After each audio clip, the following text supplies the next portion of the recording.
Hey guys, today on the workbench we've got the Milwaukee Hardlines. These are D2 steel. This is a new product kind of from Milwaukee, and we're going to check them out, see how they compare. If you're here, please subscribe to the channel. We do all sorts of knife reviews. We look at some firearm stuff, self-defense videos, all sorts of fun stuff. We look at everyday carry, which is kind of where these come in. As we're seeing, is this a good knife to carry? This is the Tonto one here. This is half serrated.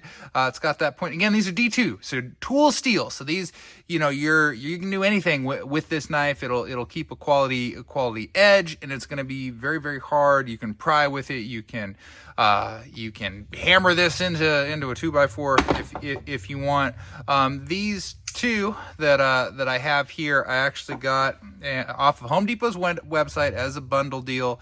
I bought two of them. I got them for $80. They're normally $65 a piece, and they're pretty nice. I mean, the steel quality is solid. They come decently sharp. You can sharpen them more. Milwaukee's, like lock and everything has a little bit to be desired. I don't know how much prying in this direction I'd really want to do with it, but the open is pretty smooth. There is you can adjust that with that nut there. They're pretty good. Now, as far as everyday carry, they run into what I think is one major problem. So this is the Hardline. I was very excited about this Tonto half serrated because it is very similar to the knife I carry. The knife I carry is by Cold Steel. It is the Recon 1 Tonto. Looks just like this, same blade style. The problem is here. This knife is teensy weensy. We're losing all this space here on the back end, as well as all the space on the blade. When I'm going to think of like a tool quality knife, I'm going to put it through some paces. I want a full handle because I might chop with it. I might pry with it. I might do all sorts of stuff with it. For this knife, I don't have that last finger gripping. It's just a little too small for my hand, and that's where I think they cut the money. They offered this D2 steel knife for $65 because it's missing the other quarter of the knife there.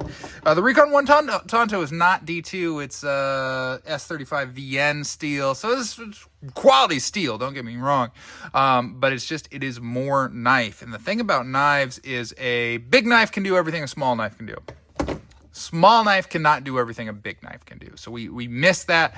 I missed the blade too, because again, prying and lifting and manipulating is what I'm often using my pocket knife for, and I just need more knife to get more leverage to do that. And this grip feels so much nicer than this grip here. This just feels small. This is smaller than their Fastback series, and as such, I don't think it's a good investment for $65 or for $40 if you get the deal that I got, just because I'm never going to use it because the hand feel isn't there. It doesn't matter how good of quality the steel is if you don't give me a full-size knife. I would like to see them redo this, give me the extra 1.5 inch, charge me $99 for it, and I think it would still be good because this Recon 1, it's like $180, I think, and I would love this in D2.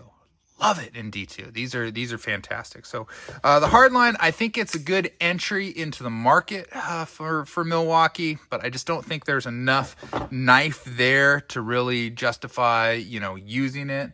And as such, I think it's going to be a toolbox warmer or a shelf paperweight or something like that versus an actual knife that you're going to use. So for right now, this is still our winner. These are not bad, but I would wait. Don't buy these.